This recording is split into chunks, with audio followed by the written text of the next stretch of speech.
Hello beautiful people, welcome back to 100 kilometers from Yuval's home. Today I am near the village of Mèes. I will show you the village and the rock formations near it. Quite deserty. And there it is. And beyond it is the valley of the Provance. And I'd like to speak about that village, and I'd like to speak about the rocks. Mèes. The name of the village is probably derived from a Provençal word that means sheaths of wheat, because when you look at these rock formations from afar, that's what they look like. There is a lot to be said, but I'd rather tell you a story. It's the story described in this book, The Man Who Planted Trees. And the book was written by Giono, rather than Giono, because he was the son of an Italian immigrant, and he is the literary figure most associated with this region. This is a very tiny book. It's actually a story that was commissioned back in the day by Reader's Digest magazine. They asked various people to write them about a person they admire, and Giono told of an illiterate, wandering, nomadic shepherd that he met in these hills, and that had this custom that he would collect acorns whenever he went through a bit of healthy oak forest, and then plant them whenever the land was barren. And Giono describes how, in the times described in the story, these are decades, the very first 4 or 5 decades of the 20th century, a time when this region was extremely poor.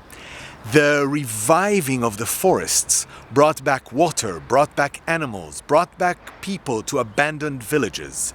And this very simple man gave the region new life. Now, there is one thing that makes this story less credible, and that is that nowhere here is barren except these rock formations. If you look across and to the other side, you'll see healthy oak forest. And unless it's that gentleman who planted it, no, not really. This is very, very flowering country. So Reader's Digest themselves came back to Giono and said, "We think you invented this guy." And he said, "Yes, I'm an author. I invent stuff." They got a little mad, but they forgave him. And it's definitely the only masterpiece that came out of this project. Where Giono really did get into legal trouble was for being a Nazi sympathizer. And to be honest with you, I don't think he was. I think, like many French people, after World War I, he was traumatized. And when World War II came knocking at the door, he preferred pacifism to any kind of confrontation with the Germans, which led to a history we all know well. After de Gaulle came back to France, he spent time in prison for it. And I'm not going to judge him or forgive him, but I will say he left a much stronger mark with his writings about the environment. And in a way, he became a symbol. Recently, after the Yellow Vests demonstrations, President Macron held firesides with the French public. He went to different towns to discuss different issues, and he chose Manosque, which is Giono's hometown, to be where he would speak of the environment.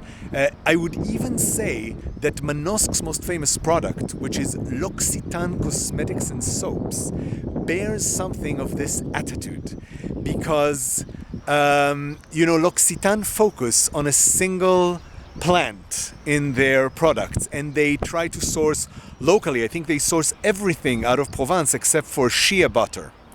And this again reflects this love for the local, love of simplicity, love of the environment that we find here and here all around us. Be with us tomorrow as we head for the very north. And it's a pleasure showing you around. Bye bye.